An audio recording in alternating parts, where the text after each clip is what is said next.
Okay, ಇವಾಗ start ಮಾಡೋಣ class. Google algorithm ಇದು ಇಂಪಾರ್ಟೆಂಟ್ ಕ್ಲಾಸ್ ಆಗಿರುತ್ತೆ. ಗೂಗಲ್ ಆಲ್ಗೊರಿದಮ್ ನೀವು digital marketing, SEO, social media marketing, ಯಾವುದೇ ಮಾರ್ಕೆಟಿಂಗ್ ಮಾಡಿದ್ರು, ಸೊ ಗೂಗಲ್ ಅಥವಾ ನೀವು ಯಾವುದೇ ಪ್ಲಾಟ್ಫಾರ್ಮ್ ಯೂಸ್ ಮಾಡಿದ್ರು, ಸೊ ಆಲ್ಗೊರಿದಮ್ ಇಂಪಾರ್ಟೆಂಟ್ ಆಗುತ್ತೆ. ಸೊ ಹಂಗಾಗಿ ಇದನ್ನ ಕ್ಲೀನಾಗಿ ಅರ್ಥ ಮಾಡ್ಕೊಂಡು ನಿಮಗೆ ಈಸಿಯಾಗಿ ಕೀವರ್ಡ್ ರ್ಯಾಂಕ್ ಆಗಿರ್ಬೋದು, ವೆಬ್ಸೈಟ್ ನಿಮಗೆ ಅನಲೈಸ್ ಮಾಡೋದಾಗಿರ್ಬೋದು, ಯಾವ್ಯಾವ ಪ್ಯಾರಾಮೀಟರ್ ಯೂಸ್ ಮಾಡಬೇಕು ಅಂತ ಕ್ಲೀನ್ ಆಗಿ ಇರುತ್ತೆ. ಇದು ಇಂಪಾರ್ಟೆಂಟ್ ಆಗಿರುತ್ತೆ, ಆಯ್ತಾ.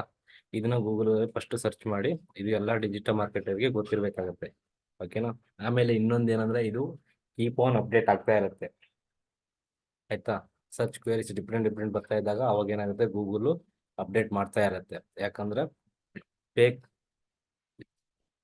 ರಿಸಲ್ಟ್ ಬರಬಾರ್ದಲ್ಲ, ಸೊ ಅದರಿಂದ ಅದಕ್ಕೆ ಇದು ಅಪ್ಡೇಟ್ ಆಗುತ್ತೆ. ಇದನ್ನ ಕ್ಲೀನ್ ಆಗಿ ಓದ್ಕೊಂಡು ಇದ್ರ ಪ್ರಕಾರನೇ ಇಂಪ್ಲಿಮೆಂಟ್ ಮಾಡಿದ್ರೆ ಮಾತ್ರ ರ್ಯಾಂಕ್ ಬರುತ್ತೆ, ಇಲ್ಲ ಅಂದ್ರೆ ರ್ಯಾಂಕ್ ಬರಲ್ಲ, ಓಕೆನಾ. So back end SEO strategy ಅಂತೀವಿ, ಅಥವಾ ಬ್ಯಾಕ್ ಎಂಡ್ ಇಂದ ಸ್ಟಾರ್ಟ್ ಮಾಡೋದು, ಈ ಥರದ್ದೆಲ್ಲ ಮಾಡಿದ್ರೆ ಆಗಲ್ಲ. ಸೊ ಅದಕ್ಕೆ ಇದನ್ನ ಕ್ಲೀನಾಗಿ ಅರ್ಥ ಮಾಡ್ಕೊಳ್ಳಿ. ಫಸ್ಟ್ ಗೂಗಲ್ ಆಲ್ಗೊರಿದಮ್ ಅಂದ್ರೆ ಏನಂತ ತಗೋಣ. Google algorithms are complex mechanism used to retrieve information from its search index and present the information to a given queries. ಅಂದ್ರೆ ಸರ್ಚ್ ಇಂಜಿನ್ ಅಲ್ಲಿ ಕೆಲವೊಂದು ಇನ್ಫಾರ್ಮೇಶನ್ ಸ್ಟೋರೇಜ್ ಆಗಿರುತ್ತೆ, ಅದು ಇಂಡೆಕ್ಸ್ ಸ್ಟೋರೇಜ್ ಆಗಿರುತ್ತೆ. ನಾವು ಏನ್ ಸರ್ಚ್ ಮಾಡ್ತೀವೋ ಅದು ಅದರಲ್ಲಿ ಪ್ರೆಸೆಂಟ್ ಇದ್ರೆ ಅದರ ರಿಲೆವೆಂಟ್ ಇನ್ಫಾರ್ಮೇಶನ್ ನಮಗೆ ಕ್ವೇರೀಸ್ನ ತೋರಿಸುತ್ತೆ, ಆಯ್ತಾ. ಸೊ ಇದು ಗೂಗಲ್ ಆಲ್ಗೊರಿದಮ್ ಮಾಡುವಂತ ವರ್ಕ್. ಸೊ ಇದರಲ್ಲಿ ತುಂಬಾ ಆಲ್ಗೊರಿದಮ್ ಅಪ್ಡೇಟ್ ಆಗಿದೆ, ಅದು ಒನ್ ಬೈ ಹೇಳ್ತೀನಿ. ಬಟ್ ಇದು ನಿಮಗೆ ಯಾವ ಇಯರ್ ಅಲ್ಲಿ ಅಪ್ಡೇಟ್ ಆಗಿದೆ ಇನ್ಫಾರ್ಮೇಶನ್ ಬೇಕು ಅಂದ್ರೆ ನೀವು ಡೈರೆಕ್ಟ್ ಆಗಿ ಗೂಗಲ್ ಅಲ್ಲಿ ಹೋಗ್ಬಿಟ್ಟು ಸರ್ಚ್ ಮಾಡಿ, ಆಯ್ತಾ. ಸರ್ಚ್ ಮಾಡಿದ್ರೆ ನಿಮ್ಗೆ ವೆಬ್ಸೈಟ್ ಸಿಗುತ್ತೆ ನೋಡಿ. ಈ ವೆಬ್ಸೈಟ್ ಅಲ್ಲಿ ಎಲ್ಲ ಹಾಕಿದ್ದಾರೆ ನೋಡಿ, ಕಂಪ್ಲೀಟ್ ಹಿಸ್ಟ್ರಿ ಹಾಕಿದ್ದಾರೆ. ಸೊ ಇದನ್ನ ಕ್ಲೀನಾಗಿ ಓದ್ಕೊಡಿ, ಆಯ್ತಾ. ಪೂರ ಇನ್ಫಾರ್ಮೇಶನ್ ಇದೆ. ನಾನು ಇನ್ಫಾರ್ಮೇಶನ್ ಕಲೆಕ್ಟ್ ಮಾಡಿದ್ದೀನಿ, ಆಯ್ತಾ. ಸೊ ಯಾವ ಇದರಲ್ಲಿ ಅಪ್ಡೇಟ್ ಆಗಿದೆ, ಯಾಕೆ ಅಪ್ಡೇಟ್ ಆಗಿದೆ, ಕಂಪ್ಲೀಟ್ಲಿ ಮಾಹಿತಿ ಇದೆ, ಓಕೆನಾ. ಸೊ ಈ ಸೈಟ್ ಗೂಗಲ್ ಏನೇನು ಅಪ್ಡೇಟ್ ಮಾಡುತ್ತೆ ಫಸ್ಟ್ ಇವರು ಅಪ್ಡೇಟ್ ಮಾಡ್ತಾರೆ. ಸೊ ಇದನ್ನ ರೆಫರೆನ್ಸ್ ಆಗಿ ಇಟ್ಕೊಂಡು ಇದನ್ನ ಕ್ಲೀನಾಗಿ ಓದ್ಕೊಳ್ಳಿ, ಆಯ್ತಾ, ಈ ಸೈಟ್. ಆನಂತರ ನೆಕ್ಸ್ಟ್ ಬರೋಣ. ಫಸ್ಟು ರ್ಯಾಂಕ್ ಬ್ರೈನ್, ಓಕೆನಾ. ರ್ಯಾಂಕ್ ಬ್ರೈನ್ ಏನು ಮಾಡುತ್ತೆ ಗೊತ್ತಿರಬೇಕಲ್ವಾ.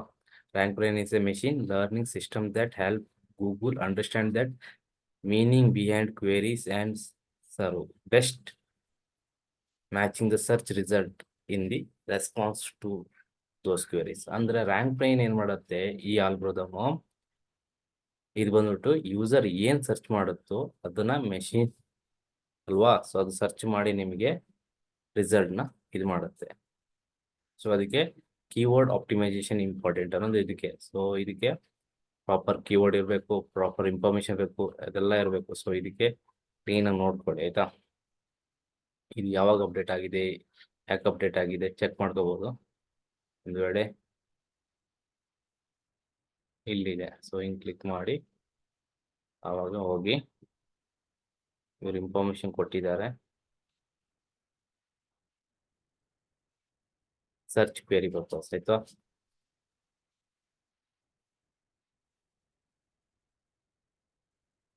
ಓಕೆನಾ. ಸೊ ಇದು ಈ ತರ. ಸೊ ಏನ್ ಯೂಸರ್ ಸರ್ಚ್ ಮಾಡ್ತಾರೆ ಆ relevant search information rank brain ನಿಮಗೆ ತೋರಿಸುತ್ತೆ. ಇದು ರ್ಯಾಂಕ್ ಬ್ರೈನ್ ಅಪ್ಡೇಟ್ ಆಗಿರುತ್ತೆ. ನೆಕ್ಸ್ಟ್ ಬಂದ್ಬಿಟ್ಟು ಪಾಂಡಾ. ಪಾಂಡಾ ಬಂದ್ಬಿಟ್ಟು ಇದು ನಾವು ನೋಟ್ಸ್ ಅಲ್ಲೇ ಹೇಳ್ತೀನಿ. ಪಾಂಡಾ ಏನ್ ಮಾಡುತ್ತೆ ಅಂದ್ರೆ, ಈಗ ಕಂಟೆಂಟ್ ಇರುತ್ತಲ್ಲ, ಈಗ ವೆಬ್ಸೈಟ್ ಅಲ್ಲಿ ಅಥವಾ ಬ್ಲಾಗ್ ಆಗಿ ನೀವು ಸೇಮ್ ಕಂಟೆಂಟ್ ನ ಡೂಪ್ಲಿಕೇಟ್ ಟೈಮ್ ಅಂದ್ರೆ ರಿಪೀಟೆಡ್ ಆಗಿ ಪೋಸ್ಟ್ ಮಾಡೋದಾಗಿತ್ತು, ರಿಪೀಟೆಡ್ ಅಲ್ಲಿ ಪೇಜ್ ಕ್ರಿಯೇಟ್ ಮಾಡೋದು, ವೆಬ್ಸೈಟ್ ಅಲ್ಲಿ ಸೇಮ್ ಕಂಟೆಂಟ್ ನ ಡಿಫ್ರೆಂಟ್ ಕೀವರ್ಡ್ ಹಾಕಿ ಇದು ಮಾಡೋದು. ಸೊ ಆ ಥರ ಮಾಡೋದು ಏನಾಗುತ್ತೆ, ಅಥವಾ ಕಂಟೆಂಟ್ ರಿಪೀಟ್ ಮಾಡಿದ್ರೆ ಪ್ಲಾಗರಿಸಮ್ ಅಥವಾ ಪ್ಲಾಗರಿಸಮ್ ಆಗುತ್ತೆ. ಪ್ಲಾಗರಿಸಮ್ ಏನಂದ್ರೆ ಡೂಪ್ಲಿಕೇಟ್ ಕಂಟೆಂಟ್ ಆಗಿ ನಿಮಗೆ ತೋರಿಸುತ್ತೆ, ಆಯ್ತಾ. ಸೊ ಹಾಗಾಗಿ ಡೂಪ್ಲಿಕೇಟ್ ಕಂಟೆಂಟ್ ಇರಬಾರ್ದು, ಅಥವಾ ಲೋ ಕ್ವಾಲಿಟಿ ಕಂಟೆಂಟ್ ಯೂಸ್ ಮಾಡೋದು, ಅಥವಾ ಬೇರೆಯವರ ಕಂಟೆಂಟ್ನ ಕಾಪಿ ಮಾಡಿ ಯೂಸ್ ಮಾಡೋದು, ಆ ಥರ ಮಾಡಿದ್ರೆ ಪಾಂಡಾ ನಿಮಗೆ ಎಫೆಕ್ಟ್ ಕೊಡುತ್ತೆ. ಸೊ ಅವಾಗ ಏನಾಗುತ್ತೆ, ರ್ಯಾಂಕಿಂಗ್ ಬರಲ್ಲ. ಸೊ ಇದು ಪಾಂಡಾ ಅಪ್ಡೇಟ್ ಆಗಿರುತ್ತೆ, ಓಕೆನಾ. ನೆಕ್ಸ್ಟ್ ಬೀಟಾ ಬಂದ್ಬಿಟ್ಟು this Google algorithm update use natural language processing technology to better understand search queries. ಆಯ್ತಾ, ಇದು ಏನಂದ್ರೆ ಈಗ ಕೆಲವೊಂದು ಟೈಮಲ್ಲಿ ಏನಾಗುತ್ತೆ, ನಾವಿವಾಗ ಒಂದು ಎಕ್ಸಾಂಪಲ್ ಹೊಡಿತೀನಿ. Digital marketing. ಇವಾಗ ಡಿಜಿಟಲ್ ಮಾರ್ಕೆಟಿಂಗು ಸರ್ವಿಸು ಇದೆ ಅಲ್ವಾ, ಸರ್ವಿಸು ಇದೆ, ಆಮೇಲೆ ಟ್ರೈನಿಂಗು ಇದೆ. ಸೊ ಅವಾಗ ನಾವು ಇದು ಇಷ್ಟೇ ಕೊಟ್ಬಿಟ್ರೆ ಅವಾಗ ಏನಾಗುತ್ತೆ, ಇದಕ್ಕೆ ರಿಲೆವೆನ್ಸ್ ಯಾವುದು ಎಕ್ಸ್ ವೈ ಅದು ಗೊತ್ತಾಗಲ್ಲ. ಸೊ ಅದಕ್ಕೆ ಇದು ಲಾಂಗ್ ಟೈಲ್ ಕೇವಲ್ ಯೂಸ್ ಮಾಡುವಾಗ ನಿಮಗೆ ಬರುತ್ತೆ. ಆಯ್ತಾ, ಸೊ ಕಂಪ್ಲೀಟ್ಲಿ ಇನ್ಫಾರ್ಮೇಶನ್ ಇದ್ದಾಗ ಅದು ಆ ಇನ್ಫಾರ್ಮೇಶನ್ ನಿಮಗೆ ಕೊಡುತ್ತೆ. ಅಂದ್ರೆ ರಿಲೇಶನ್ಶಿಪ್ ಹೆಂಗೆ ಆ ಥರ ಹಿಂದೆ ಸರ್ವಿಸ್ ಬರಬೇಕು, ಇಲ್ಲ ಕೋರ್ಸ್ ಅಂತ ಬರಬೇಕು, ಇಲ್ಲ ಟ್ರೈನಿಂಗ್ ಅಂತ ಬರಬೇಕು. ಸೊ ಅದನ್ನ ನೋಡ್ಬಿಟ್ರೆ ನಿಮಗೆ ಇದು ಬರುತ್ತೆ. ಇದು ಅಪ್ಡೇಟ್ ಆಗಿರೋದು ಇದಕ್ಕೆ ಹಮ್ಮಿಂಗ್ ಬರ್ಡ್. ಓಕೆನಾ, ಹಮ್ಮಿಂಗ್ ಬರ್ಡ್ ಬಂದ್ಬಿಟ್ಟು ನಿಮಗೆ ಇದು ಆಕ್ಚುಲಿ ಕೀವರ್ಡ್ ಸ್ಟಫಿಂಗ್ ಆಗಿರೋದು ಆಯ್ತಾ. ಸೊ ಕೀವರ್ಡ್ ಸ್ಟಫ್ ಆಗಿರುತ್ತೆ. ಸೊ ಇವಾಗ ಒಂದು ಕಂಟೆಂಟ್ ಅಲ್ಲಿ ಒಂದು 100 ವರ್ಡ್ಸ್ ಇದೆ ಅಂದ್ರೆ ಅದರಲ್ಲಿ ಬಂದ್ಬಿಟ್ಟು ಒಂದು 10 ಟೈಮ್ಸ್ ಕೀವರ್ಡ್ಸ್ ನ ರಿಪೀಟೆಡ್ ಮಾಡಿದ್ರೆ ಅದು ಕೀವರ್ಡ್ ಸ್ಟಫ್ ಅಂತ ಬರುತ್ತೆ. ಸೊ ಅದು ಆಗ್ಬಾರ್ದು. ಅದಾದ್ರೆ ಏನಾಗುತ್ತೆ, ನಿಮಗೆ ರ್ಯಾಂಕಿಂಗ್ ಅಲ್ಲಿ ಬರಲ್ಲ. ಓಕೆನಾ, ಯಾವ ತರ ಕೀವರ್ಡ್ ಆಗ್ಬೇಕು, ಹೇಗಾಗ್ಬೇಕು, ಅದು ಕಂಪ್ಲೀಟ್ ಮಾಹಿತಿ ಹಮ್ಮಿಂಗ್ ಬರ್ಡ್ ನಿಮಗೆ ಕೊಡುತ್ತೆ. ಅದಕ್ಕೆ ಕೀವರ್ಡ್ ಸ್ಟಫ್ ಮಾಡ್ಬೋದು. ಕೆಲವ್ರು ಏನ್ ಮಾಡ್ತಾರೆ, ಕೀವರ್ಡ್ ರ್ಯಾಂಕ್ ಬರಬೇಕು ಅಂತ ಹೇಳಿ ಅಂದೇ ಒಂದು ಬ್ಲಾಗ್ ಅಲ್ಲಿ ಒಂದು 10-20 ಕೀವರ್ಡ್ಸ್ ಹಾಕ್ಬಿಡ್ತಾರೆ. ಸೊ ಇದು ನಿಮಗೆ ಬ್ಲಾಕ್ ಮಾಡುತ್ತೆ ಇದು. ಆಯ್ತಾ, ಯಾವ್ದೇ ಕಾರಣಕ್ಕೂ ರ್ಯಾಂಕ್ ಕೊಡಲ್ಲ. ಸೊ ಇದನ್ನ ಕ್ಲೀನಾಗಿ ನೋಡ್ಕೊಳ್ಳಿ. ಯಾಕೆ ಅದಕ್ಕೆ ಹೇಳಿದ್ದು, ಇದನ್ನ ಕ್ಲೀನಾಗಿ ನೋಡ್ಕೊಂಡು ಇದು ಮಾಡಿ ಅಂತ ಹೇಳಿದ್ದು, ಇದು ಇಂಪಾರ್ಟೆಂಟ್. ನೆಕ್ಸ್ಟ್ ಬಂದ್ಬಿಟ್ಟು ಪಿಜ್ಜಾನ್ ಬಂದ್ಬಿಟ್ಟು ಇದು ಲೋಕಲ್ ಸರ್ಚ್. ಲೋಕಲ್ ಸರ್ಚ್ ಅಂದ್ರೆ ಏನು, ಈಗ ನೀವು ಒಂದು ಲೊಕೇಶನ್ ಅಲ್ಲಿ ಇದ್ದೀರಾ, ಆ ಲೊಕೇಶನ್ ನಿಯರ್ ಅಲ್ಲಿ ಇರುವಂತ ನೀವು ಸರ್ಚ್ ಮಾಡ್ತೀರಾ. ಆಯ್ತಾ, ಸೊ ಅದು ನಿಮ್ಗೆ ತೋರಿಸೋದೇ ಪಿಜ್ಜಾ. ಯಾವ್ದಾದ್ರು ಒಂದು ನೀವು ಲೊಕೇಶನ್ ಹೋಟೆಲ್ ಸರ್ಚ್ ಮಾಡ್ತೀರಾ, ಅಥವಾ ಅಂದ್ರೆ ನಿಮ್ಗೆ ನಿಯರೆಸ್ಟ್ ಏನ್ ಬೇಕು ಅದು ಸರ್ಚ್ ಮಾಡಿ, ಅದು ಲೊಕೇಶನ್ ವೈಸ್ ಬೇಸ್ ಅಲ್ಲಿ ಇದು ವರ್ಕ್ ಆಗುತ್ತೆ. ಆಮೇಲೆ ಡೊಮೈನ್ ನೇಮ್ ಅಥವಾ ಎಕ್ಸಾಕ್ಟ್ ಡೊಮೈನ್ ಮ್ಯಾಚ್. ಸೊ ಕೆಲವರು ಏನ್ ಮಾಡ್ತಾರೆ ಅಂದ್ರೆ, ಇವಾಗ ನಂದು ವೆಬ್ಸೈಟ್ ಬಂದ್ರೆ ನಾನೀಗ ಸರ್ಚ್ ಕೊಡೋದು ಡಿಜಿಟಲ್ ಮಾರ್ಕೆಟಿಂಗ್.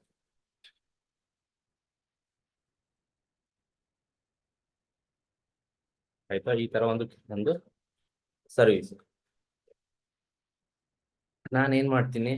ಸೊ ಇದೇ ತರದ ನಾನು ಇದನ್ನೇ ಡೊಮಿನ್ ಆಗಿ ಪರ್ಚೇಸ್ ಮಾಡ್ತೀನಿ. ಡೊಮಿನ್ ನೇಮೇ ಇದೆ. ಯಾಕಂದ್ರೆ ಯೂಸರ್ ಇವಾಗ ಲ್ಯಾಂಡ್ ಆಗೋಕೆ ಬ್ರ್ಯಾಂಡ್ ನೇಮ್ ಅಂತೀವಲ್ಲ, ಬ್ರ್ಯಾಂಡ್ ನೇಮ್ ಅಂದ್ರೆ ಕಂಪನಿ ನೇಮ್. ಸೊ ಕಂಪನಿ ನೇಮ್ನೇ ನಾನು ಏನ್ ಮಾಡ್ತೀನಿ, ಇದನ್ನೇ ಕಂಪನಿ ನೇಮ್ ಅಂತ ಡೊಮಿನ್ ಆಗಿ ಪರ್ಚೇಸ್ ಮಾಡ್ತೀನಿ. ಆಯ್ತಾ, ಅವಾಗ ಯೂಸರ್ ಹೊಡೆದ್ರೆ ಸರ್ಚ್ ಮಾಡಿದ್ರೆ ಇದೇ ಕೀವರ್ಡ್ ರ್ಯಾಂಕ್. ಕೀವರ್ಡ್ ನಂಗೆ SEO ಮಾಡೋ ಅವಶ್ಯಕತೆ ಇಲ್ಲಲ್ವಾ, ಡೊಮಿನೇ ಅದಿದ್ದಾಗ ಇದೇ ಬರಬೇಕು ಅನ್ನೋ ನನ್ನ ಒಂದು ಐಡಿಯಾ. ಬಟ್ ಹಾಗಾಗಲ್ಲ. ಎಕ್ಸಾಕ್ಟ್ ಮ್ಯಾಚ್ ಡೊಮಿನ್ ನೀವು ಪರ್ಚೇಸ್ ಮಾಡಿದ್ರೆ ರ್ಯಾಂಕ್ ಬರಲ್ಲ. ಇದು ಯಾವುದೇ ಕಾರಣಕ್ಕೂ ರ್ಯಾಂಕ್ ಬರಲ್ಲ, ನೀವು ಎಷ್ಟೇ ಟ್ರೈ ಮಾಡಿ ಬರಲ್ಲ. ಸೊ ಅದಕ್ಕೆ ಇದನ್ನ ನಾನು ಮಾಡಿ ನೋಡಿದ್ದೀನಿ, ಬರಲ್ಲ. ಸೊ ಒಂದು ಕ್ಲೈಂಟ್ ಇದರಲ್ಲಿ ಮಾಡಿದ್ದೀನಿ. ಆಯ್ತಾ, ಹಾಗಾಗಿ ಎಕ್ಸಾಕ್ಟ್ ಮ್ಯಾಚ್ ಡೊಮೈನ್ ನ ಯಾವುದೇ ಕಾರಣಕ್ಕೂ ಪರ್ಚೇಸ್ ಮಾಡಕ್ ಹೋಗ್ಬೇಡಿ, ಅದರಿಂದ ಯೂಸ್ ಇಲ್ಲ. ಓಕೆನಾ, ಅದು ಬ್ಲಾಕ್ ಆಗ್ಬಿಡುತ್ತೆ. ಬ್ಲಾಕ್ ಅಂದ್ರೆ ನಿಮ್ಗೆ ರ್ಯಾಂಕಿಂಗೇ ಬರಲ್ಲ. ಓಕೆನಾ, ಸೊ ನಿಮ್ಗೆ ಏನು ಡೊಮಿನ್ ನೇಮು ಬೇಕಾಗಿರೋದಕ್ಕೆ ಒಂದು ಯೂಸರ್ ಐಡೆಂಟಿಫೈ ಮಾಡಕ್ಕೆ. ಸೊ ಅದಕ್ಕೆ ರಿಲೆವೆಂಟ್ ನೇಮ್ನ ಒಂದು ಇದು ಮಾಡಿ, ನಿಮ್ಗೆ ಇಷ್ಟವಾಗಿ ನೇಮ್ ಬೇಕೊಂಡು ಇದು ಮಾಡಿ. ಆಯ್ತಾ, ಎಕ್ಸಾಕ್ಟ್ ಕೀವರ್ಡ್ನ ಯಾವುದೇ ಕಾರಣಕ್ಕೂ ಯೂಸ್ ಮಾಡಕ್ ಹೋಗ್ಬೇಡಿ. ಕೀವರ್ಡ್ ರಿಲೇಟೆಡ್ ಡೊಮಿನ ಪರ್ಚೇಸ್ ಮಾಡಕ್ ಹೋಗ್ಬೇಡಿ. ನೆಕ್ಸ್ಟ್ ಬಂದ್ಬಿಟ್ಟು ಪೆಂಗ್ವಿನ್. ಪಿಜನ್ ಆಯ್ತಲ್ಲ, ಈಗ ಪೆಂಗ್ವಿನ್ ಮಾಡೋಣ. ಪೆಂಗ್ವಿನ್ ಬಂದ್ಬಿಟ್ಟು ಇಲ್ಲಿ ಏನ್ ಮಾಡ್ತಾರೆ ಅಂದ್ರೆ, ಪೆಂಗ್ವಿನ್ ಸೊ ಇದಕ್ಕೆ ಮುಂಚೆ ಎಲ್ಲ ಇತ್ತು, ಬಟ್ ಈಗ ಬ್ಯಾಕ್ಲಿಂಗ್ ಸಬ್ಮಿಷನ್ ಸೈಟ್ಗಳೆಲ್ಲ ಇದೆ. ಆ ಸೈಟ್ ಅಲ್ಲಿ ಸಬ್ಮಿಟ್ ಮಾಡಿದ್ರೆ ನಿಮಗೆ ಬ್ಯಾಕ್ಲಿಂಗ್ ಜನರೇಟ್ ಆಗುತ್ತೆ. ಅದನ್ನ ಪೇ ಮಾಡ್ಬಿಟ್ಟು ಕೆಲವೊಂದು ಬೈ ಮಾಡ್ಬೋದು. ಅಂದ್ರೆ ಲೋ ಕ್ವಾಲಿಟಿ ಸೈಟ್ ಅಲ್ಲಿ ಅವ್ರು ಬ್ಯಾಕ್ಲಿಂಗ್ ಜನರೇಟ್ ಮಾಡ್ಕೊಡ್ತಾರೆ. ಸೊ ಆ ತರ ಸೈಟ್ ಅಲ್ಲಿ ಪೇ ಮಾಡಿ ನೀವು ಅನ್ರಿಲೇಟೆಡ್ ಸ್ಪ್ಯಾಮ್ ಲಿಂಕ್ ನೀವು ಪರ್ಚೇಸ್ ಮಾಡಿ ನಿಮ್ಮ ವೆಬ್ಸೈಟ್ಗೆ ಟ್ರಾಫಿಕ್ ಮಾಡಿದ್ರೆ ಅದು ಬಂದ್ಬಿಟ್ಟು ಪಿಜನ್ ನಿಮ್ ಇದಕ್ಕೆ ಎಫೆಕ್ಟ್ ಹೊಡಿತದೆ. ಓಕೆನಾ, ಸೊ ಅದನ್ನ ಒಂದು ನೋಡ್ಕೊಳ್ಳಿ. ಆಮೇಲೆ ನೆಕ್ಸ್ಟ್ ಬಂದ್ಬಿಟ್ಟು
ಓಕೆ,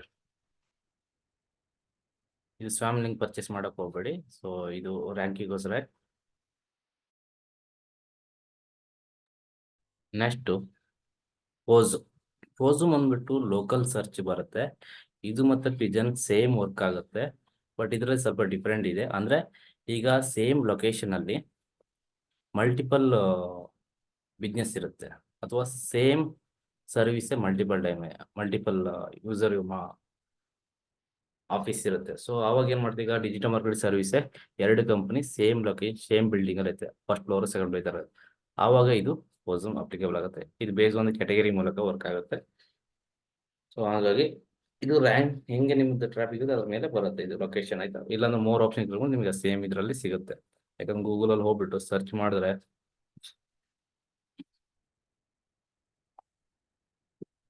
ಡಿಜಿಟಲ್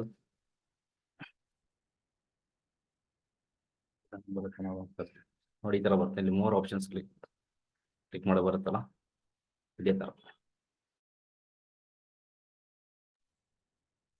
ಲೋಕಲ್ ಸರ್ಚ್ ಅಂತಾರೆ. ಆ ನಂತರ ಪ್ರೀಡ್. ಸೊ ಪ್ರೀಡ್ ಬಂದ್ಬಿಟ್ಟು ಇದು ಥಿನ್ ಕಂಟೆಂಟ್ ಯೂಸ್ ಮಾಡ್ತೀವಿ. ಅಂದ್ರೆ ಸೊ ಕಂಟೆಂಟ್ ಅಷ್ಟು ಸ್ಟ್ರಾಂಗ್ ಆಗಿರಲ್ಲ, ಅಥವಾ ಏನೋ ಒಂದು ಕಾಪಿ ರಿಲೇಟೆಡ್ ಕಂಟೆಂಟ್ ತಂದು ಮಾಡಿಫೈ ಮಾಡಿ ಇದು ಮಾಡ್ತೀರಾ. ಸೊ ಆ ಥರದ್ದೆಲ್ಲ ಮಾಡಕ್ ಹೋಗ್ಬೇಡಿ. ಥಿನ್ ಕಂಟೆಂಟ್ ಯೂಸ್ ಮಾಡಿ ಬ್ಲಾಗ್ ಪೋಸ್ಟ್ ಮಾಡೋದು, ಅಂದ್ರೆ ಬೇರೆ ಬೇರೆ ಸೈಟಲ್ಲಿ ಬ್ಲಾಗ್ ಪೋಸ್ಟ್ ಮಾಡೋದು. ಆಮೇಲೆ ವೆಬ್ಸೈಟ್ ಬಂದ್ಬಿಟ್ಟು ಅದು ಯಾವುದೋ ಒಂದು ಸರ್ವಿಸ್ ರಿಲೇಟೆಡ್ ವೆಬ್ಸೈಟ್, ಅದಕ್ಕೆ ಅಪ್ಲಿಕೇಟ್ ಮಾರ್ಕೆಟಿಂಗ್ ಇದು ಮಾಡೋದು, ಇದರಿಂದ ಟ್ರಾಫಿಕ್ ಆ ವೆಬ್ಸೈಟ್ ತರೋದು. ಇಲ್ಲ ಆಡ್ಸ್ ಲಾಂಗ್ ಲಿಸ್ಟಿಂಗ್ ಯೂಸ್ ಮಾಡೋದು, ಅದರಲ್ಲಿ ಕಂಟೆಂಟು ತುಂಬಾ ಲೋ ಲೆವೆಲ್ ಕಂಟೆಂಟ್ ಆಗಿರುತ್ತೆ. ಈ ಥರದ್ದೆಲ್ಲ ಯೂಸ್ ಮಾಡೋದು ಏನಂದ್ರೆ ಫ್ರೀಡ್ ಇದಾಗುತ್ತೆ.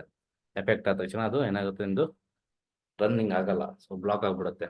ಸೊ ಅದಕ್ಕೆ ಈ ಪರ್ಟಿಕ್ಯುಲರ್ ಆಗಿ ಇದನ್ನ ನೀವು ಅನಲೈಸ್ ಮಾಡ್ಕೋಬೇಕಾಗುತ್ತೆ. ಮೈನ್ ಅಂದ್ರೆ ಸೊ ಓವರ್ ಆಲ್ ನಾನು ಹೇಳ್ತೀನಿ ಏನೇನು ಮಾಡಬೇಕು ಅಂತ. ಸೊ ಇದು ಆಮೇಲೆ ಮಿಡಿಕ್ ಬಂದ್ಬಿಟ್ಟು ಇದು ಒಂದು ಅಪ್ಡೇಟ್ ಆಗಿದೆ. ಇದರಲ್ಲಿ ಬಂದ್ಬಿಟ್ಟು YMYL ಅಂತ ಅರ್ಥ ಮಾಡ್ಕೊಳ್ಳಿ, ಓಕೆನಾ. ಏನಂದ್ರೆ your money your life page ಅಂತ. ನೀವು ಇವಾಗ ಹೆಲ್ತ್ ರಿಲೇಟೆಡ್ ಆಗಿರ್ಬೋದು, ಲೀಗಲ್ ರಿಲೇಟೆಡ್ ಆಗಿರ್ಬೋದು, ಇಂಥವೆಲ್ಲ ಏನು ಮಾಡ್ರಿ, ಈಗ ಒಬ್ಬರು ಡಾಕ್ಟ್ರೇ ಅಲ್ಲ, ಅವರು ಡಾಕ್ಟರ್ ರೀತಿ ಒಂದು ಪೇಜ್ ಕ್ರಿಯೇಟ್ ಮಾಡಿ ಅವರು ಈ ಥರ ಇನ್ಫಾರ್ಮೇಶನ್ ಅಂದರೆ ಸೊ ಬೇರೆ ಬೇರೆ ಕಡೆ ಸರ್ಚ್ ಮಾಡಿ ಇನ್ಫಾರ್ಮೇಶನ್ನ ಆನ್ಲೈನಲ್ಲಿ ಹೇಳೋದು, ಈ ಥರ ಮಾಡಿದ್ರೆ ಏನು ಮಾಡುತ್ತೆ, ಇದು ಎಫೆಕ್ಟ್ ಆಗುತ್ತೆ, ಆಯಿತಾ. ಸೊ ಇದು ಕೂಡ ಫೈಂಡ್ ಔಟ್ ಮಾಡಿ ಆ ಪೇಜ್ನ ಬ್ಲಾಕ್ ಮಾಡುತ್ತೆ, ಓಕೆನಾ. ಸೊ ಇದರ ಕೆಲಸ ಇದೆ. ಯಾಕಂದ್ರೆ ಇವಾಗ ಮನಿ ಅಂದ್ರೆ ಅಮೌಂಟ್, ಹಣ ಗಳಿಸಕ್ಕಾಗಿ ಡಿಫ್ರೆಂಟ್ ವೇನ ಜನ ಹುಡುಕ್ತಾರಲ್ಲ. ಸೊ ಅದಕ್ಕೆ ಬೇರೆ ಬೇರೆ ಹೆಸರಲ್ಲಿ ಏನೇನು ಓಪನ್ ಮಾಡಿ ಇದು ಮಾಡ್ತಾರಲ್ಲ. ಸೊ ಅದಕ್ಕೆ ಈಗ ಒಬ್ಬ ಸ್ಟಾರ್ ಹೆಸರನ್ನ ಇಟ್ಕೊಂಡು ಪೇಜ್ ಕ್ರಿಯೇಟ್ ಮಾಡಿ ಆ ಥರ ಮಾಡೋದು, ಅದೆಲ್ಲ ಮಾಡೋಕ್ಕಾಗಲ್ಲ. ಇದು ಎಫೆಕ್ಟ್ ಹೊಡಿತದೆ, ಆಯ್ತಾ, ಮಿಡಿಗೆ ಹೊಡಿತದೆ. ನೆಕ್ಸ್ಟ್ ಬಂದ್ಬಿಟ್ಟು ಮೊಬೈಲ್ ಬಂದ್ಬಿಟ್ಟು ಇದಕ್ಕೆ AMP ಅಂತಾರೆ, ಎಕ್ಸಲೇಟರ್ ಮೊಬೈಲ್ ಪೇಜ್ ಅಂತ ಬಂದಿದೆ, ಓಕೆನಾ. ಇದು ಫುಲ್ ಫಾರ್ಮ್, ಇದು ನೆನ್ಪಿಟ್ಕೊಳ್ಳಿ. AMP ಅಂತ ಕೇಳಿದಾಗ ಎಕ್ಸಲೇಟರ್ ಮೊಬೈಲ್ ಪೇಜ್ ಅಂದ್ರೆ ಇದು ಫಸ್ಟ್ ಏನಾಗಿದೆ, ಇದಕ್ಕಿಂತ ಹಿಂದೆ ಒಂದು 10 years ಬ್ಯಾಕು ವೆಬ್ಸೈಟ್ಗಳು ಮೊಬೈಲಲ್ಲಿ ಓಪನ್ ಆಗಲ್ಲ, ಆಯ್ತಾ. ಒಂದನೇದಾಗಿ ಲೋಡಿಂಗ್ ಪ್ರಾಬ್ಲಮ್, ಇನ್ನೊಂದಾಗಿ ಡಿವೈಸ್ ಕಂಫರ್ಟಬಿಲಿಟಿ ಇಶ್ಯೂಸು, ಆಮೇಲೆ ವೆಬ್ಸೈಟು ಪೇಜಸ್ಸು ಕರೆಕ್ಟಾಗಿ ವ್ಯೂಯಬಿಲಿಟಿ ಇಲ್ಲ, ಅಂದರೆ ಯೂಸರ್ ನೋಡುವಷ್ಟು ಕ್ಲಿಯಾರಿಟಿಯಾಗಿ ಬರ್ತಾ ಇಲ್ಲ. ಸೊ ಕಂಟೆಂಟ್ ಅಲೈನ್ಮೆಂಟ್ ಅಲ್ಲಿ ಎಲ್ಲದರಲ್ಲೂ ಇಶ್ಯೂ ಇತ್ತು, UI ಇಶ್ಯೂ ಇತ್ತು. ಸೊ ಇದು ಅಪ್ಡೇಟ್ ಆದಮೇಲೆ, ಯಾಕಂದ್ರೆ ಈಗ ಗೊತ್ತು, ಈಗ ಜನ ಅಪ್ಗ್ರೇಡ್ ಆಗ್ತಾ ಆಗ್ತಾ ಜಾಸ್ತಿಯಾಗಿ ಮೊಬೈಲಲ್ಲಿ ಬ್ರೌಸ್ ಮಾಡ್ತಾ ಇದ್ದಾರೆ. ಸೊ ಹಾಗಾಗಿ ಸಿಸ್ಟಮು ಲ್ಯಾಪ್ಟಾಪ್ ತುಂಬ ಕಮ್ಮಿ ಯೂಸ್ ಮಾಡ್ತಾ ಇದ್ದಾರೆ. ಇವಾಗ ಮೋಸ್ಟ್ ಆಫ್ ಆಲ್ ಪೀಪಲ್ ಬಂದ್ಬಿಟ್ಟು ಮೊಬೈಲಲ್ಲೇ ಬ್ರೌಸ್ ಮಾಡ್ತಾರೆ. ಹಾಗಾಗಿ ಮೊಬೈಲಿಗೆ ಕಂಫರ್ಟಬಿಲಿಟಿ ಆಗಿ ಇದು ಅಪ್ಡೇಟ್ ಆಗಿದೆ. ಸೊ ಹಾಗಾಗಿ ಮೊಬೈಲಲ್ಲಿ ಪೂವರ್ ವಿಸಿಬಿಲಿಟಿ ಇದ್ರೆ ಆ ಸೈಟ್ಗಳು ಏನಾಗುತ್ತೆ, ನಿಮಗೆ ಸರ್ಚ್ ಅಥವಾ ಟ್ರಾಫಿಕ್ ಬರ್ತಾ ಇಲ್ಲ. ಸೊ ಅವಾಗ ನೀವು ರ್ಯಾಂಕಿಂದ ಡೌನ್ ಹೋಗ್ತೀರಾ. ಸೊ ಅದಕ್ಕೆ ನೀವು ಫಸ್ಟು ಆಪ್ಟಿಮೈಸೇಷನ್ ಮಾಡಬೇಕು ವೆಬ್ಸೈಟು. ಮೊಬೈಲಲ್ಲೂ ಕ್ಲಾರಿಟಿಯಾಗಿ ಬರಬೇಕು, ಎಲ್ಲ ಫಂಕ್ಷನಾಲಿಟಿಗಳು ವರ್ಕ್ ಆಗಬೇಕು, ಆಮೇಲೆ ಮೊಬೈಲ್ ಫ್ರೆಂಡ್ಲಿ ಆಗಿರಬೇಕು. ವೆಬ್ಸೈಟ್ ಮೇಯ್ನ್ ಆಗಿ ಮೊಬೈಲ್ ಫ್ರೆಂಡ್ಲಿ ಆಗಿರಬೇಕು. ಆಮೇಲೆ ಲೋಡಿಂಗ್ ಸ್ಪೀಡ್, ಆಯಿತಾ, ಇಮಿಡಿಯೇಟಾಗಿ ಮೊಬೈಲಲ್ಲಿ ಲೋಡ್ ಆಗಬೇಕು. ಹೇಗೆ ಸಿಸ್ಟಮಲ್ಲಿ ಲೋಡ್ ಆಗುತ್ತೋ ಅದೇ ಥರ ಮೊಬೈಲಲ್ಲೂ ಸ್ಪೀಡಾಗಿ ಲೋಡ್ ಆಗಬೇಕು. ಇದರ ಲೋಡ್ ಸ್ಪೀಡ್ ಎಷ್ಟು ಇರಬೇಕು ಅಂತ ನಾನು ನಿಮಗೆ ಆನ್ ಪೇಜ್ ಆಪ್ಟಿಮೈಸೇಷನಲ್ಲಿ ಹೇಳ್ತೀನಿ. ನೆಕ್ಸ್ಟ್ ಬಂದ್ಬಿಟ್ಟು ಇದು ಕ್ರೋರ್ ಅಪ್ಡೇಟ್. ಕ್ರೋರ್ ಅಪ್ಡೇಟ್ ಅಂದರೆ ಇದು ಬೋರ್ಡ್ ಕರ್ವ್ ಅಪ್ಡೇಟ್ ಅಂತೀವಿ. ಇದು ಬಂದ್ಬಿಟ್ಟು Core updates do not target specified website or pages. Instead, they are designed to improve how Google elevates content overall. ಅಂದ್ರೆ ಇದು ಪರ್ಟಿಕ್ಯುಲರ್ ಆಗಿ ಇವೆಲ್ಲ ಅಪ್ಡೇಟ್ ಆದಮೇಲೆ ಇದು ಕೋರ್ ಅಪ್ಡೇಟ್ ಆಗಿರೋದು. ಸೊ ಇದು ಏನು ಮಾಡುತ್ತೆ ಅಂದರೆ, ಇದು ಕ್ಲೀನಾಗಿ ಅಬ್ಸರ್ವ್ ಮಾಡುತ್ತೆ. ಕಂಟೆಂಟು ಮತ್ತು ಕೀವರ್ಡ್ಸು ಪ್ರಾಪರ್ ಆಗಿದೆಯಾ, ಡಿಸೈನ್ ಫಾರ್ಮೆಟ್ ಪ್ರಾಪರಲ್ಲಿದೆಯಾ ಎಲ್ಲ ಚೆಕ್ ಮಾಡಿ ಇದು ತೋರಿಸುತ್ತೆ. ಒಂದು ವೇಳೆ ಅದು ಪ್ರಾಪರ್ ಆಗಿಲ್ಲ ಅಂದರೆ ಇದು ಎಫೆಕ್ಟ್ ಹೊಡಿತಾ, ಅವಾಗ ರ್ಯಾಂಕಿಂಗ್ ಹೋಗುತ್ತೆ. ನೆಕ್ಸ್ಟು ಪೇಡೆ ಬಂದ್ಬಿಟ್ಟು ಪೇಡೆ set of different algorithm update to home. Main purpose is the identify and finalize the website that user search engine spam techniques to improve their rank and traffic. ಇದು ಬಂದ್ಬಿಟ್ಟು ಕೆಲವರು pay ಮಾಡಿ by ಮಾಡ್ತಾರಲ್ಲ ಅಂತ ಅಂದ್ರೆ ಅನ್ವಾಂಟೆಡ್ ಅಂದ್ರೆ unrelated ಟ್ರಾಫಿಕ್ಸ್ನ ಇವ್ರ ವೆಬ್ಸೈಟ್ಗೆ ರೀಡೈರೆಕ್ಟ್ ಮಾಡ್ತಾರೆ. ಸೊ ಇದೆಲ್ಲ ಬಂದ್ಬಿಟ್ಟು ಬ್ಯಾಕೆಟ್ ಸ್ಟ್ರಾಟಜಿ ಮೂಲಕ ಮಾಡಿ ರ್ಯಾಂಕ್ ಬರೋದು. ಆ ಥರ ಮಾಡೋರಿಗೆ ಇದು ಏನು ಮಾಡುತ್ತೆ, ಪೆನಾಲ್ಟಿ ಹಾಕ್ತಾರೆ, ಆಯಿತಾ. ಆಮೇಲೆ ಇದು ಬ್ಲಾಕಲ್ಲಿ ಹೋಗ್ಬಿಡುತ್ತೆ, ಸರ್ಚ್ ಇಂಜಿನಲ್ಲೇ ತೋರಿಸಲ್ಲ. ಸೊ ಅದಕ್ಕೆ ಆ ಥರದ್ದೆಲ್ಲ ಮಾಡಬಾರ್ದು. ಅದಕ್ಕೆ ಗೂಗಲ್ಲು ತನ್ನದೇ ಆದ ಒಂದು ಕ್ರೈಟೀರಿಯಾಗಳನ್ನು ಇಯರ್ ವೈಸಲ್ಲಿ ಅಥವಾ ಬೇರೆ ಬೇರೆ ಇದರಲ್ಲಿ ಇದು ಅಪ್ಡೇಟ್ ಆಗ್ತಾ ಇರುತ್ತೆ, ಆಯಿತಾ. ಪೆಂಗ್ವಿನ್ ಇವಾಗ ಒಂದು ಅಪ್ಡೇಟ್ ಇದೆ, ನೆಕ್ಸ್ಟ್ ಬೇರೆ ಇನ್ನೊಂದು ಆ್ಯಡ್ ಆಗಿ ಬರುತ್ತೆ. ಸೊ ಅದಕ್ಕೆ ಇದನ್ನ ಅವಾಗವಾಗ ಸೈಟ್ನ ನೀವು ನೋಡಬೇಕಾಗುತ್ತೆ. ಯಾವುದೋ ಈ ಒಂದು ಸೈಟ್ನ ನೀವು ಅವಾಗವಾಗ ನೋಡಬೇಕು. ಈಗ ಏನೇನು ಅಪ್ಡೇಟ್ ಆಗಿದೆ, ಕರೆಂಟ್ ಏನು ಅಪ್ಡೇಟ್ ಇದೆ ನೋಡಿಕೊಂಡು ಅದೇ ಥರ ಇಂಪ್ಲಿಮೆಂಟ್ ಮಾಡಬೇಕು. ಆನ್ ಪೇಜ್ ಮಾಡುವಾಗ ಇದೆಲ್ಲ ವೆರಿ ಇಂಪಾರ್ಟೆಂಟ್. ಆರ್ಗಾನಿಕ್ ರ್ಯಾಂಕ್ ಮಾಡಬೇಕಂದ್ರೆ ಇದು ಕಂಪಲ್ಸರಿ ನಿಮಗೆ ಗೊತ್ತಿರಬೇಕು, ಆಯಿತಾ. ಇದನ್ನು ಕ್ಲೀನಾಗಿ ನೋಡ್ಕೊಳ್ಳಿ, ಇದು ಓದ್ಕೋಬೇಕು. ಓದ್ಕೊಂಡು ಇದೇ ಥರ ನಿಮ್ಮ ವೆಬ್ಸೈಟಲ್ಲಿ ಇಂಪ್ಲಿಮೆಂಟ್ ಮಾಡಿ. ಓವರ್ ಆಲ್ ಏನು ಹೇಳಬೇಕು ಅಂದ್ರೆ ನಾನು ಇದರಲ್ಲಿ ಒಂದನೇದಾಗಿ ನೀವು ಕಂಟೆಂಟು ಯುನೀಕ್ ಆಗಿರಬೇಕು, ಡೂಪ್ಲಿಕೇಟ್ ಆಗಿರಬಾರ್ದು, ಆಯಿತಾ. ಆಮೇಲೆ ಕೀವರ್ಡ್ ಸ್ಟಪ್ ಆಗಿರಬಾರ್ದು. ಅಂದರೆ ಒಂದೇ ಒಂದು 100 ವರ್ಡ್ಸಲ್ಲಿ ಒಂದು 5-10 ಟೈಮ್ಸ್ ನೀವು ಕೀವರ್ಡ್ನ ರಿಪೀಟೆಡ್ ಮಾಡಿದ್ರೆ ಅದು ಕೀವರ್ಡ್ ಸ್ಟಪ್ ಆಗಿರುತ್ತೆ. ಮತ್ತು ಬೇರೆಯವ್ರ ಕಂಟೆಂಟ್ನ ಕಾಪಿ ಮಾಡಬಾರ್ದು. ಆಮೇಲೆ ಅದು ಬಿಟ್ಟು ಇನ್ಯಾವುದಿದೆ, ಇನ್ಫಾರ್ಮೇಷನ್ ಕ್ಲಿಯರ್ ಆಗಿರಬೇಕು. ಯೂಸರ್ ಏನು ಸರ್ಚ್ ಮಾಡ್ತಾರೆ ಅದೇ ಇನ್ಫಾರ್ಮೇಷನ್ನ ನಿಮ್ಮ ಕಂಟೆಂಟಲ್ಲಿ ಇರಬೇಕು, ಆಯಿತಾ. ಆಮೇಲೆ ಲೋಕಲ್ ಸರ್ಚ್ ರಿಲೇಟೆಡ್ ಅದು ನೀವು ಕಂಟೆಂಟಲ್ಲಿ ಕೀವರ್ಡ್ ಮೂಲಕ ಹಾಕ್ಬೋದು.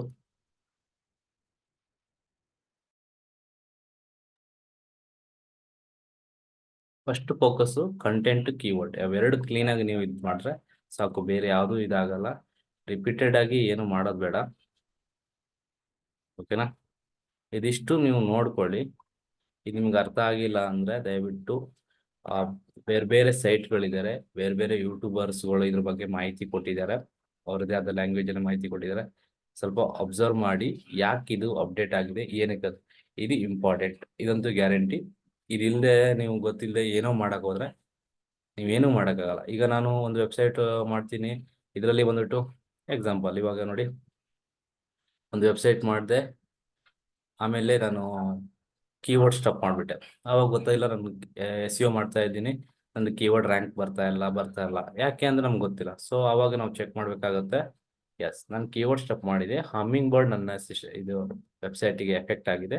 ಅವಾಗ ಏನು ಮಾಡ್ಬೇಕಂದ್ರೆ ನಾನು ಕೀವರ್ಡ್ ಸ್ಟಪ್ ಮಾಡಿದ್ದು ತೆಗೆದ್ಬಿಟ್ಟು ಅದನ್ನ ಪ್ರಾಪರಾಗಿ ಅಲೈನ್ಮೆಂಟ್ ಮಾಡಬೇಕಾಗತ್ತೆ. ಸೊ ಇದು ನಾವು ತಿಳ್ಕೊಬೇಕು. ಹಾಗಾಗಿ ಯಾವಾಗ ರ್ಯಾಂಕ್ ಬರಲ್ವೋ ವೆಬ್ಸೈಟಲ್ಲಿ, ನೀವೆಲ್ಲ ಟ್ರಾಫಿಕ್ ಮಾಡಿದೆ, ಎಲ್ಲ ಫಾಲೋ ಮಾಡಿದೆ, ಆದರೆ ವೆಬ್ಸೈಟ್ ರ್ಯಾಂಕ್ ಬರ್ತಾ ಇಲ್ಲ ಅಂದಾಗ ಈ ಎಲ್ಲ ಆಲ್ಗೊರಿದಮ್ನ ಸ್ವಲ್ಪ ವೆರಿಫೈ ಮಾಡಿ, ಮತ್ತೆ ಪುನಃ ನಿಮ್ಮ ವೆಬ್ಸೈಟ್ನ ಆನ್ ಪೇಜ್ ಆಪ್ಟಿಮೈಸೇಷನ್ ಮಾಡಿ ಇದು ಮಾಡಿ, ಓಕೆನಾ? ಅವಾಗ ಗೊತ್ತಾಗುತ್ತೆ ಸೊ ಎಲ್ಲಿ ಇಶ್ಯೂ ಇದೆ ಅಂತ ಹೇಳಿ. ಇದನ್ನ ಸ್ವಲ್ಪ ನೋಡ್ತಾ ಇರಬೇಕಾಗತ್ತೆ.